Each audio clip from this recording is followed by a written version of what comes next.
Hi, I'm Alex. And I'm Kris, and you're watching Thanks, We Hate It with Alex and Kris. All right.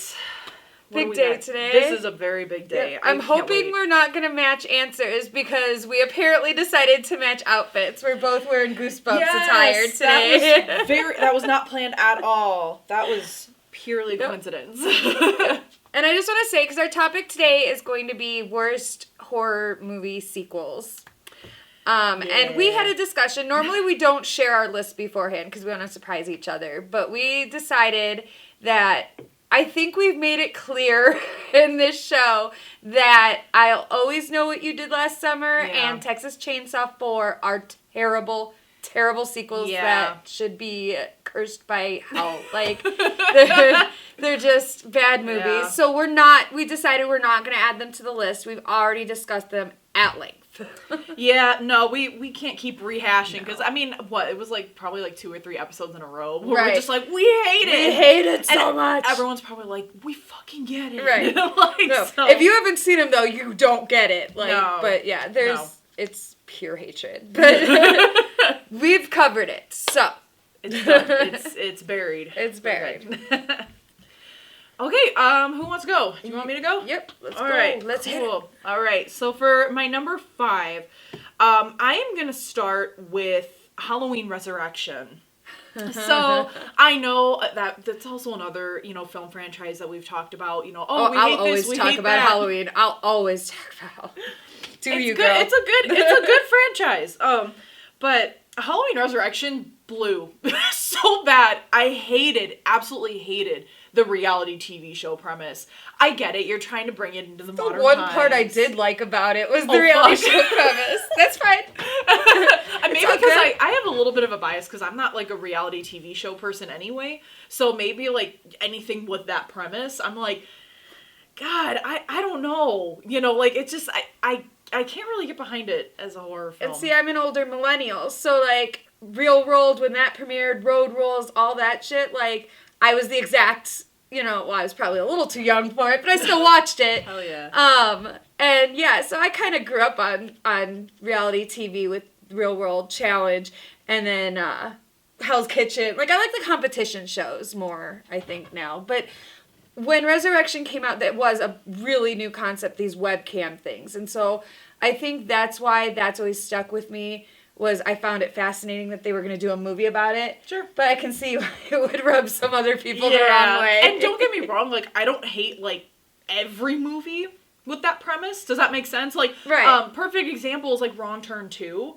Yep. Wrong Turn 2 is awesome. Henry Rollins kicks ass, you guys. Fuck yeah, that is and that film is based on, a reality show competition thing. But for some reason, that movie, I don't mind it. I feel like it works a lot better. Because there's no Busta Rhymes, that's why. I fully feel that he is fully responsible for the downfall of this movie. Mm-hmm. If it weren't for all the other characters sucking too. But... Yeah, it was just, I don't know, I get what they were trying to do, obviously, bring it into the modern times, but this wasn't fun. It just wasn't, I didn't get the same feeling as I did from, some of the other ones, and it's just really weak. Really one of the weakest ones. Yep, I agree, it's one of the weakest ones. It's not my top one. My top Halloween worst sequel is in here, too. I've got a worst Halloween sequel on my list, but it's not Resurrection, surprisingly, so... Oh, man. You'll see. I surprisingly don't think I know. Because normally I'm able to be like, oh yeah, I know what one she's going to pick. Oh no, I famously discussed that I do not like this one, but I will watch it any time that it is on TV. Background noise. Right. Alright, so my number 5 is fun, and I chose it, one, because it is a horrible, horrible sequel, but also because we just had Thanksgiving. Okay. Thanksgiving 3. Oh, no.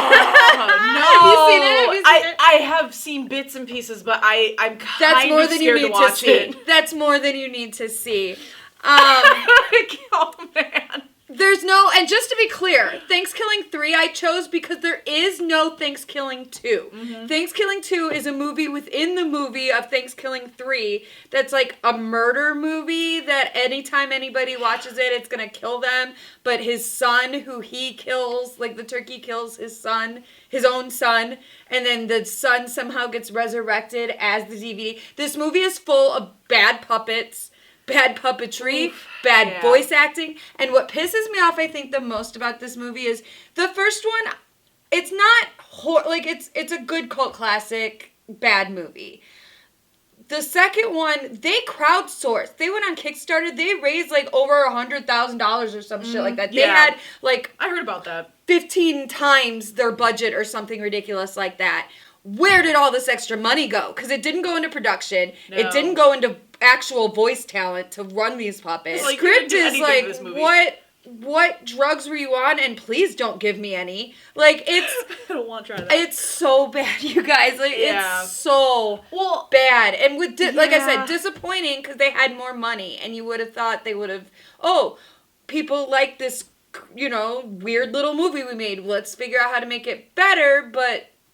they didn't. They made it worse. Yeah. I think what they were trying to do was make it intentionally campy, but they kind of injected that with steroids and see how it was going to turn out, and then Thanksgiving 3 was born. And I understand trying to make films intentionally campy. That's fun, and I 100% support it. You have to understand camp.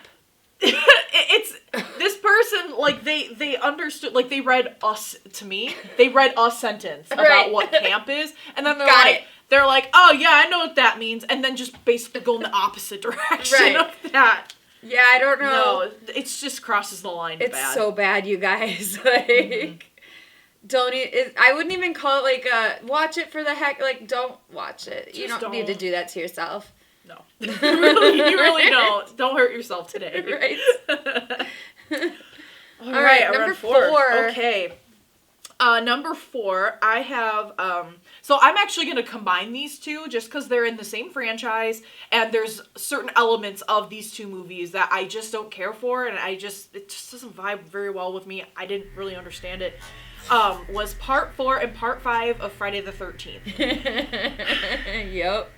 I really do not understand the Tommy Jarvis timeline. Right. I don't. I think what they were trying to do was, like, really keep it alive instead of just, we're just gonna kill a whole bunch of teenagers. They tried to add, like, a real story aspect to it of, like, somebody who kind of vibes with Jason, but... And that could be the influence of, like, Halloween, where they've got Jamie in 2 movies. You've got Laurie in 2 movies. Right. Don't get me wrong, like, Corey Feldman, it was great. And Corey Feldman is always great. Always great. And that it wasn't him. It's just... The character, it's like, it's like this, 10-year-old kid who's making, like, Tom Savini masks, like, masks that look so good, and, like, he's 10. Right. I don't know. It's just nothing connected. And he never did anything with it when he grew up, like, in any of the sequels. Like, they brought it back in the video game. Or the computer, yeah. Like, they brought it back in the game, but that was the end of Tommy Jarvis. I'm so, like, the Friday the 13th... that's one of the ones that most confuses me as a timeline, because I don't know those as well, because it's not one of my favorite franchises, so I haven't watched them as much as, say, a Halloween. Sure. But, which one is the one where it's not even Jason? Was that one of those? It's Part 5, I think. Where it's Ray or whatever his name is. Yeah. Like, oh, no. Jason Goes to Hell. No, that's where that's his snake essence and everybody's eating it. Right. There's one where it's not Jason at all. It's Ray something or Roy something. Oh, okay, that is Part 5 then. Yeah. Okay. And he's like a paramedic, and his son died in a previous movie. Right. And so, like, he's pretending to be Jason. So it's not Jason. Like, yeah.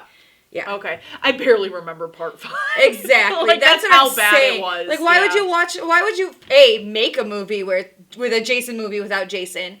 B, watch a Jason movie without Jason. Right. Like, again, I saw it once. Right. Like, again, they were trying to make something, like, they were trying to make an elaborate story and elaborate lore, I guess, behind, and it was very poorly executed. Failed. It was very boring. Like I said, I could barely remember it, and that's why it's on here. Same. That's what I'm sitting here, like, trying to remember. I remember Tommy Jarvis. I remember, I'm trying to remember which exactly were the sequels that you're talking about. They all, unless it's Jason Takes Manhattan or Jason X.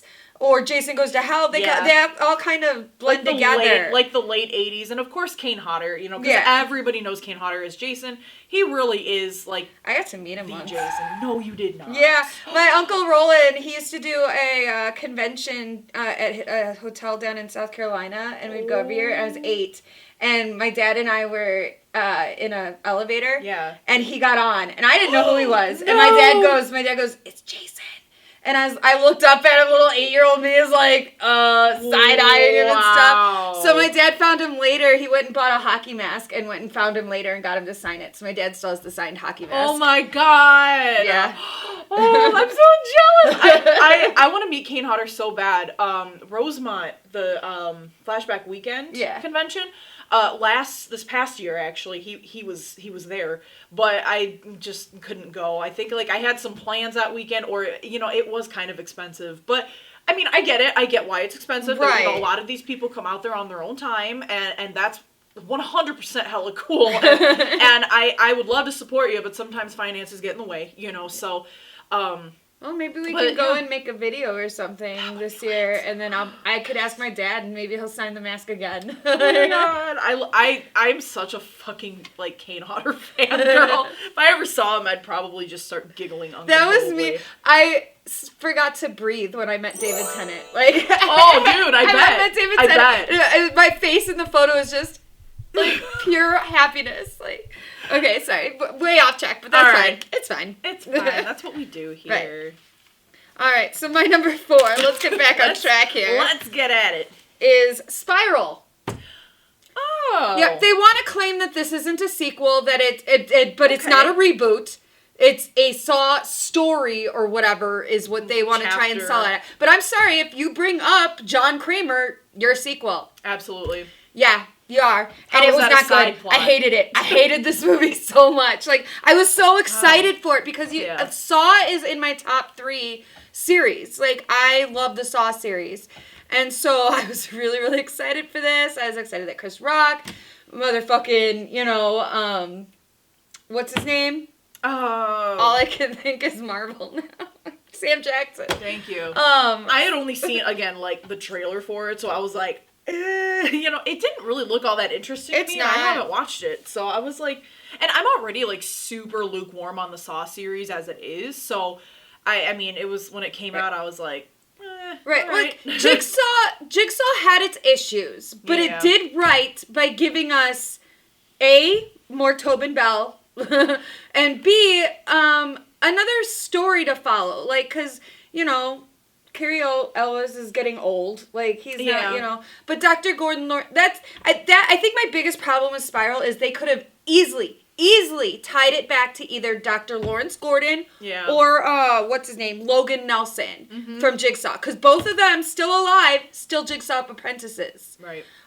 So I think they would have been better served instead of trying to make this, like, Saw universe movie is just make an actual sequel and wrap up these open storylines that are still here. Tie some loose ends, guys. Right. Instead, we got the only thing they really kept from the Saw franchise is the corrupt cop storyline. Mm-hmm. And then they like blew that up 15 times. Like that's all the movie is about is which again, corrupt police story has always been like the B story throughout the entire series. Yeah, you can't really make that A. You know what I mean? Right. Like, I mean, you can, but not like, when you have reverse bear traps. Like, that's going to be plot A. That's, no one, I feel like no one would really believe it. You know what I mean? It's just like, weird, you know, like, not really have that connection. But yeah, no, that's more of a B storyline for sure. All right, your number 3. All right, my number 3. Oh, man. You're probably going to hate me. And because I know you have a soft spot for this movie. The Rage, Carrie 2. I love that movie. Yeah, I can't with it. I don't know. I guess I understand what they were trying. Again, I understand the concept, and the concept itself is cool. Let's bring it into the modern age, and this is, you know, oh, it's her half sister, you know, and like that's cool, but I don't know. I feel like, you know, when you have a prom scene where you just destroy everyone in like the most badass way possible, like that's really the only one I need to see. You know, it was so glorious to me that I was like, I don't really need to I don't really need to see this again. I love where she breaks the girl's glasses, the girl who played Cher in the Clueless TV show. Mm-hmm. She breaks her glasses and then she turns the spear gun and gets the guy in the nuts. That's fantastic. Oh gosh! And then she kills people with like CDs and stuff. Like I'm sorry, that's a great movie. Like I get why people wouldn't like it. I really do. But no, I like it. I love the opening scene where she's the little girl and she's walking through the house and everything's closing and happening around her. Like I like the movie. Yeah, I mean that's a hill I'll die on. I like Carrie too. I think, you know, for me it's unfortunately lodged in the slot of early 2000s, late 90s, you know, so I'm just like, again, so I'm already going into it like, ooh, yeah, I don't know how I feel about it, you know, and it's just, yeah, it doesn't work for me. I felt great about it. Well, good for you, Kris. I really enjoyed myself. Had a grand old time watching that movie. It's got its quirks and it is special. Like, I mean, it is. I won't deny that it is a lot of fun. Like, there is a lot of fun in there. It's and just, the messaging is good too, with the toxic masculinity and the sexual, all of that stuff. Yeah. And the death, the Mia I can't say her name. Her friend jumps from the building and kills herself. Right. And it's directly because of these like sex games that these guys are playing with her and stuff. And so it does have good messaging.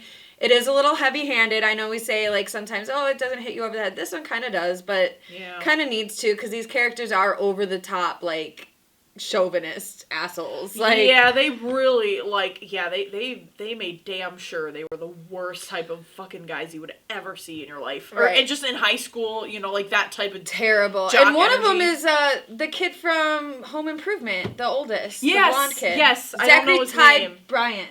Is that right? Ty Bryant. It could be. I just know Bitch, faces. it might be. Like I think that sounds right, but like I only know faces. Right. You know? Like, I just can't really remember. I will agree with you. One thing that I do not like about the movie is when her tattoo spreads. I don't like that. Yeah, that was a little, that was interesting. I don't like that. That was an interesting choice. And I don't like how she died. And I don't like the end scene where he's, like, dreaming her walking in through the window. So, like I said, I can see she's got valid points. It's still a hill I'm going to die on that I love this movie, so. And that's fine. I can be wrong. I'll be wrong all alone on Carrie 2 Mountain. It's fine. There's a lot of people out there I don't need anybody else. I've got Carrie 2. There are a lot lot of people who like. Yes, it has become a cult classic. Yes, and that's fine. That's fine. It's just do you, but I can't. Not everyone has to like everything. That's true. It's fine. All right. My number 3 is Psycho 4: The Beginning. Psycho 4: The Beginning. This is the TV movie one. Psycho 4: The Beginning. This movie, Psycho 4: The Beginning. all by itself, is the main reason it took me so long to start watching Bates Motel. Because with this movie, I was like, when Bates Motel came out, I was like, do we really need the prequel? Like, do we really need to see him growing up? Do we need to see... Turns out, yeah, we do, because Bates Motel did it right.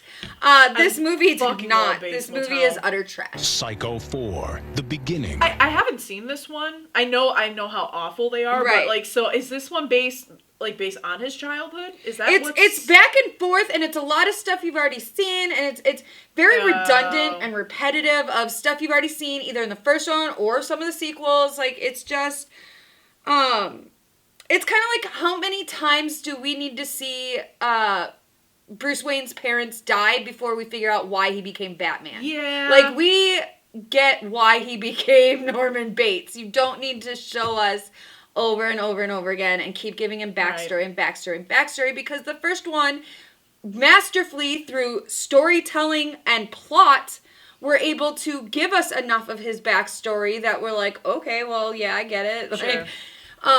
Like, if we just had just Psycho, just the first original Psycho, right, and Bates Motel, just those two, that would have been fine for me. Exactly. That's really all you need for the whole series. You don't really need any of the sequels. They're all unnecessary, but this one I think is the most unnecessary. Because again... Psycho 4: The Beginning. Alright, so you're number 2. Oh, we are at number 2, aren't we? Okay, I am gonna go into a little bit of the ghost genre here. Do it. Poltergeist 3. Yep. Yeah. What the hell? What is this? I really don't know. I really yeah, don't know. Look, Can't help guys. you.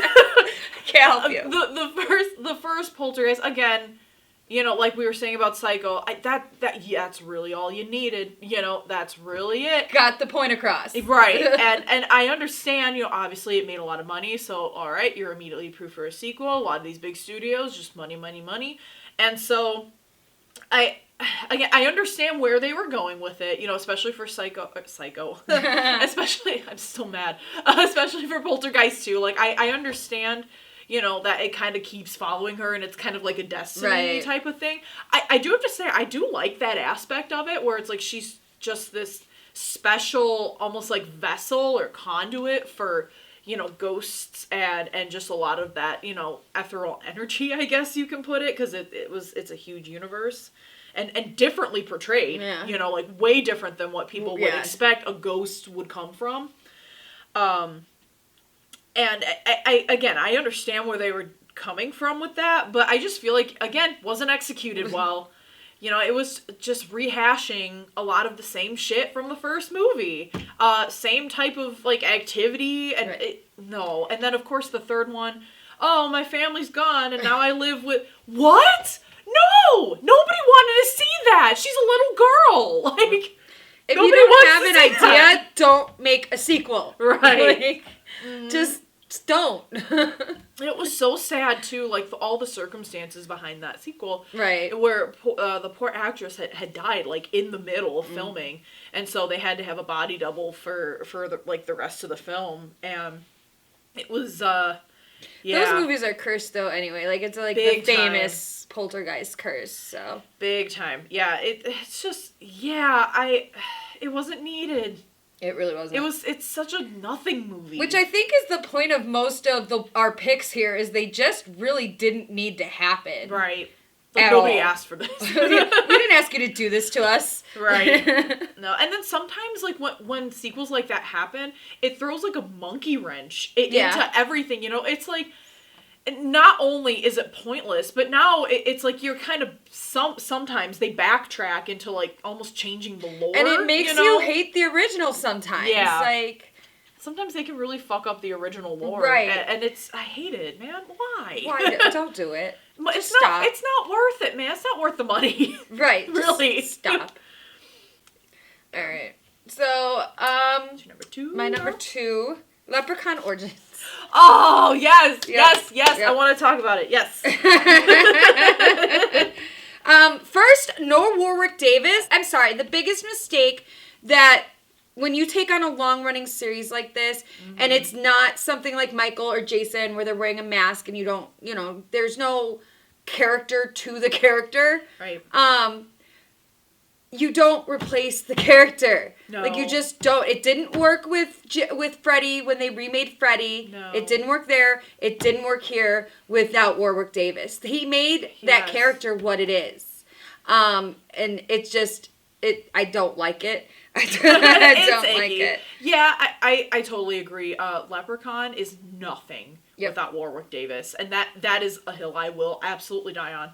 The Leprechaun, I will camp there with you. the Leprechaun series is so much fun. It's a blast because of him. Campy and it's cheesy, and that's the second sin that Leprechaun Origins did, is it changed the whole tone of what this series is. It tried to take itself seriously and be a horror movie, and it didn't. Like, it failed to be a horror movie, and it failed to be a Leprechaun movie. And I feel like Leprechaun obviously they had established that in the very beginning, that it was supposed to be campy and fun, and not necessarily something to take itself seriously. That was established very early on. So to, 20, 30 years later, now you're going to make, let's take it serious. No one is going to take a horror movie about a fucking leprechaun seriously. He's been to Vegas, he's been to the hood, and he's been to space. Like, I love the space we one. don't need him to be realistic. No. Like, if we're still watching at this point, I think we're in for other reasons than realistic. Yeah.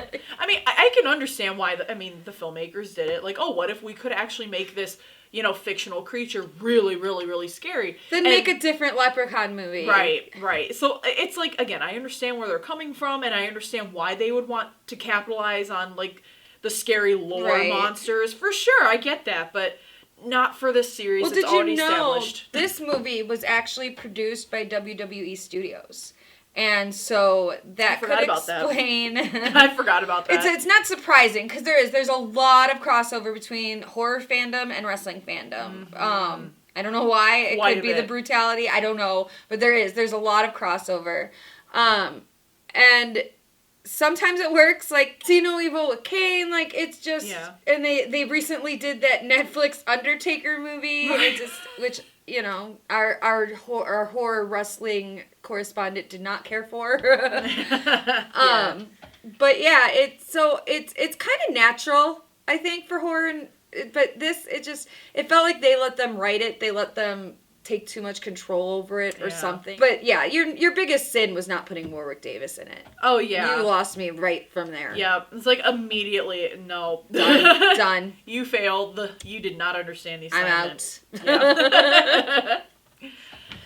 All right, are we at number one already? Oh my god. Okay. Yes. All right. I have so much detest. Lay it on me. Fucking Pet Sematary 2. Yep. Again, another what the fuck why movie. Unnecessary. So unnecessary. The only thing that was good about that film was the guy who played the cop did a really, like, the cop dad. Yeah, like, I'm trying to think of the actor. He played it really fucking well, and he really took that role, and he made it as serious as he could. And he even, he was nominated for, like, a Fangoria, like, Best Actor award. He did the best he could.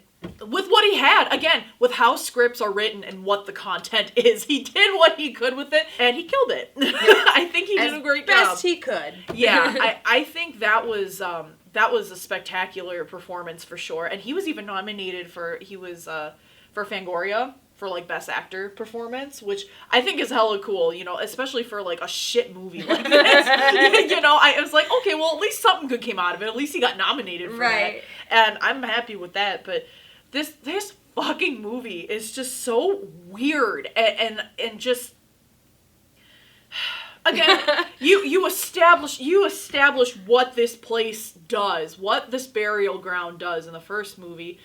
You can only do it to so many families or so many people. It's like, I don't really care about the other stories. You made me care about a child that died in a truck accident. Poor little Gage. Fuck, man. Well, that's heavy. Like, that's fucking heavy. And at that point, it's like, this isn't even, like, scary. It's just, like, it's terrifying in terms of this is a situation that's very relatable. Like, stuff that actually happens. Like, this isn't, just some, oh my god, someone's coming after me. This is, like, things like this happen. And it, like, and Stephen King's, basically adaptation on grief, and just explaining and how people cope through, like, tragedies like that. And he even said himself, like, that was really hard for him to write, and there was a lot of people who did not take it very well, who didn't like the story, and it's one of the most intense Stephen King stories I think I know, at least, and it scares me, because, I mean, that's death, and again, if somebody's so young, that's hard stuff. So, and you only need to see it. That was it. That you kind of crossed the line there. So when they made Pet Sematary 2, oh yeah, I want to bring my dead mom back. Right. I just saw a child die by a truck. I don't care about a grown adult. I'm a bad person because, like, you and I came away from that movie as when I'm assuming you watched it as a child, but I watched it as a child, and you and I were traumatized by different parts of that movie. Because for me, it was the cat, like the cat dying and then coming back and being mean. Like, I couldn't handle that because we had a cat growing up. They had this cat for a year before I was even born. My parents, so like I grew up with this cat. So like.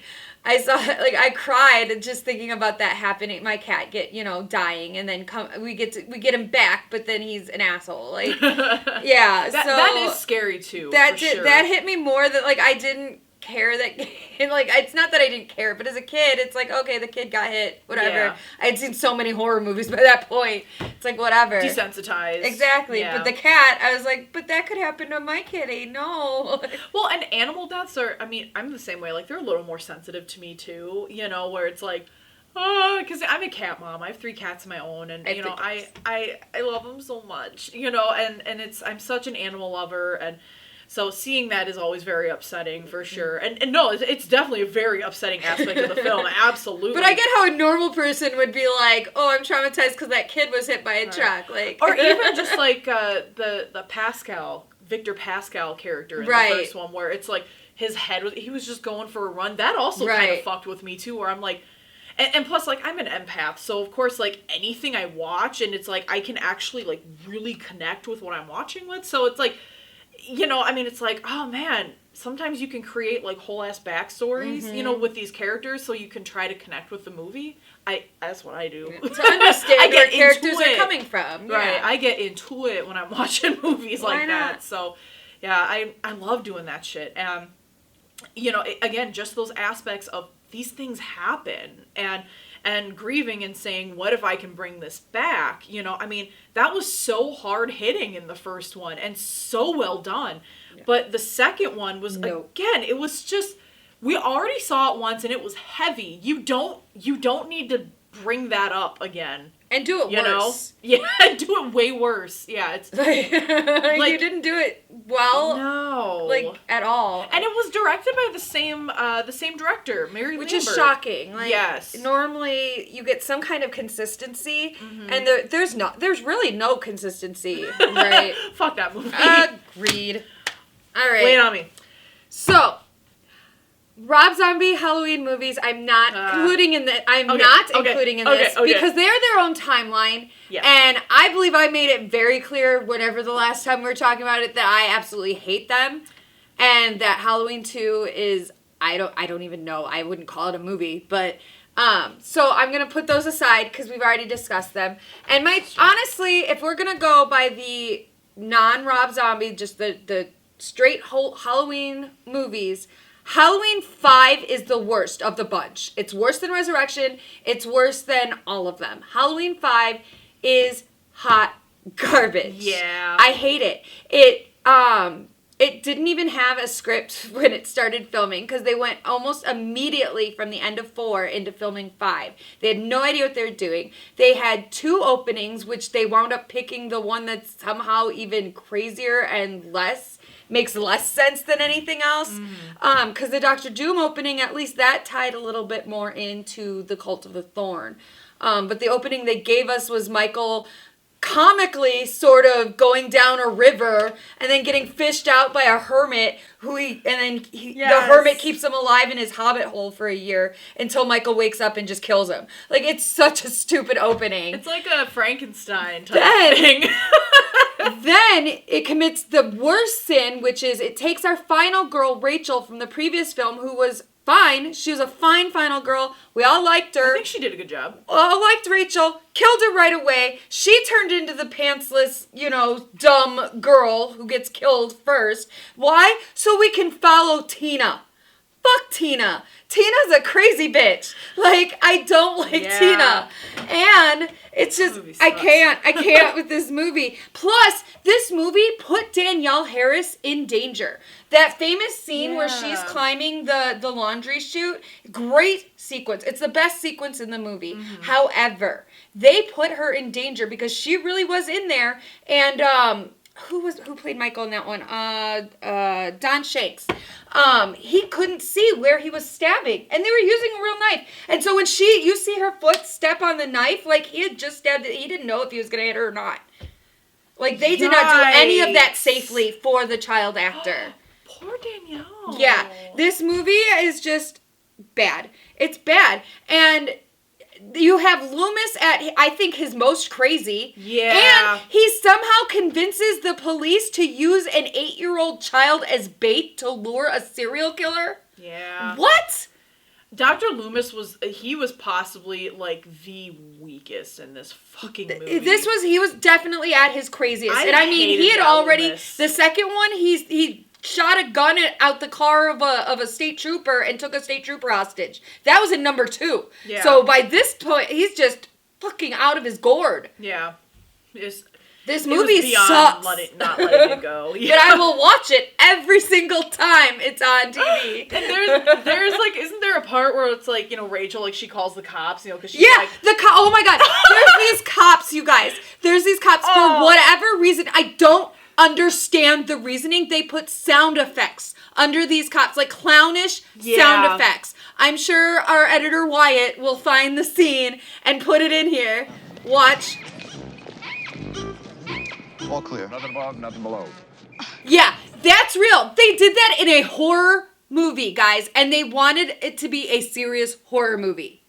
I that is an interesting choice for sure, and I'm not entirely sure what the what are they reasoning doing? was. Yeah, I hate it. Halloween 5 fucking blew. Yeah, I hate that one too. Yeah. So anytime someone comes to me and they're like, "Well, Resurrection sucked," I'm like, hello, have you seen Halloween 5? All right. Trying to carry on all the events that happened in 4, which 4 was great. I did like 4. 4 was awesome. That was one of the movies I actually grew up with. Right. After I saw, the first Halloween, of course, I ended up skipping between 2 and 3 and went straight to 4, and I always remember watching that one as a kid and loving it. And me too. great. And I think because we grew up watching them, I think the reason 4 might stick with us is because of Danielle Harris, because we're following a child. Yeah. And as children, that's us on the screen, Right. And so it makes it easier to identify. For sure. And so I think that could be because Danielle Harris is the best part of both of those movies. Yes. For sure. Because 4 is not a great sequel. When you really look at it, it's a fun movie. I like it, but it's also not a strong sequel. But 5 is just hot trash. All right, guys. Well, that was our top 5 worst horror sequels. So make sure you subscribe and like, and let us know what you think in the comments. Whether you agree, if you think that you know of one that is even worse than all of these, which I'm sure you do. Yeah, for sure. I would love to take a look at it and see. Right. Please. How shitty it is. Please. So yeah, please do. We like totally to punish open. ourselves like that. Oh yeah, hurting myself is an everyday task. Yes. All right, so next week we'll be back with worst final girls. Ooh. That's a hot topic. I'm really excited for that one. Yeah, that's I a got heavy a couple. topic. We might make some enemies on that one. I got a couple that are woo, and there's one I have in particular that is it's gonna be a hot fucking take. It's I don't know how people are gonna react. She's gonna make some people mad. I might. Yeah, all right. I might. So tune in next week, and again, remember to like and subscribe so that you get awesome content and all of our awesome content. Bye. Have a great night.